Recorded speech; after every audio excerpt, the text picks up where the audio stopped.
చేసుకోవయ్యా సమస్తానికి ఆధారమైన యేసయ్యా కృపతో నన్ను నీవు అతనిని ఎదుర్కొనుచున్నావు అతని తల మీద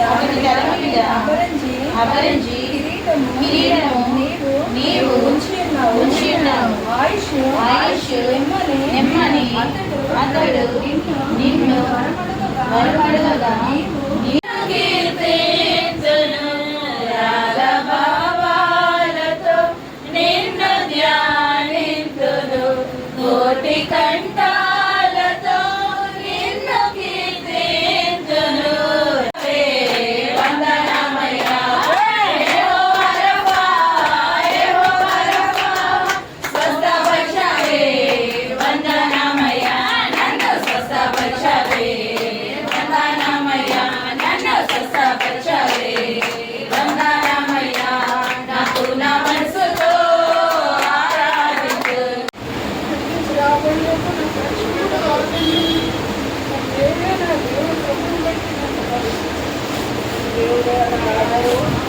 అంటే విజ్ఞానాన్ని అర్పించుకుంది. ఎవరికి? దేవుని కొరకు విజ్ఞానాన్ని అర్పించుకుంది అన్నమాట. ఎందుకు అర్పించుకుంది?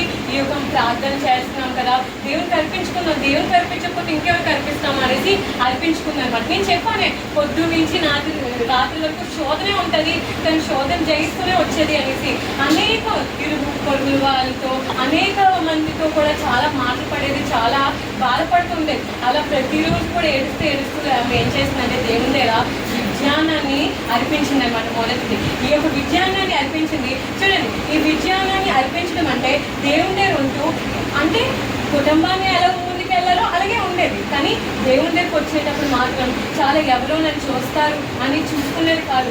దేవుని కొరకు మొరపెట్టగలగాలి. నేను ఏ విధంగా ఏ విషయంలో బాధపడుతున్నానో, ఏ విషయంలో అయితే నేను ఇంకా బాధపడుతూ కుమిలిపోతున్నాను అనేసి ఏడుస్తూ బాధపడుతూ ఉండేది. ఈమెకి పిల్లలు లేరనేది కొరత.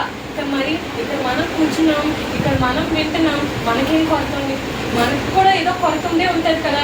ఈ పిల్లలే అనేది కాదు కదా, ఏదో కొరత ఉంటుంది మనకు కూడా. మన లైఫ్లోని ఇబ్బంది చాలా పెద్దది కొరత అనేది మన జీవితంలో ఏర్పడి ఉంటుంది. ఆ యొక్క కొరతగా మనం ఈ విషయాలు నేర్చుకునేటప్పుడు ఎంతో దగ్గరికి వెళ్తాం. ఈమె ఏం చేసింది? విజయాన్ని అర్పించుకుంది. ఎవరి దగ్గర? దేవుని దగ్గర విజయాన్ని అర్పించుకుంది. ప్రతిరోజు కూడా దేవుని దగ్గర మొరపెట్టడం ఆపలేదు. ప్రతిరోజు కూడా దేవుని మర్చిపోలేదు. మనం మర్చిపోవచ్చేమో, కానీ దేవుణ్ణి మాత్రం ఎప్పుడు కూడా హన్న ఏం చేసిందంటే మర్చిపోయేది కాదు. ఎలాగైతే వాళ్ళ ఇంట్లో ఉండేదో దానికి మించి కూడా ఎక్కువగా ప్రార్థన చేసేది ఈ యొక్క హన్న.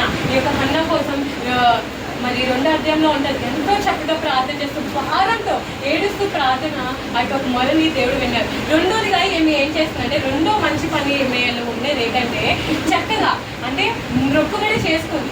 ఏమని మొక్కుబడి చేసుకుంది? ఈ యొక్క బిడ్డని మీ యొక్క సేవకి నేను అర్పిస్తాను మొక్కుబడి చేసుకుంది. ఈమె ఏం చేసింది? మొక్కుబడి చేసుకోవడమే కాకుండా మొక్కుబడి అనేది చెల్లించింది. ఏం చేసింది? మొక్కుబడి చేసుకుంది.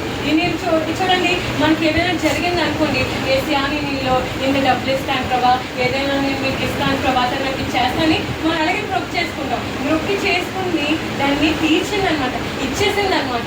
అలాగా నిజంగా ఎంతో చక్కగా ఆమె మొక్కుబడి చేసుకుంది, మొక్కుబడి తీర్చని కూడా. ఈరోజు మనం కూడా ఏంటంటే ఈమెకి డబ్బు ఉంది, డబ్బు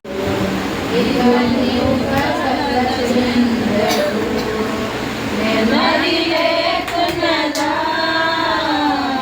గుండెలో గాయమైనదా ఇక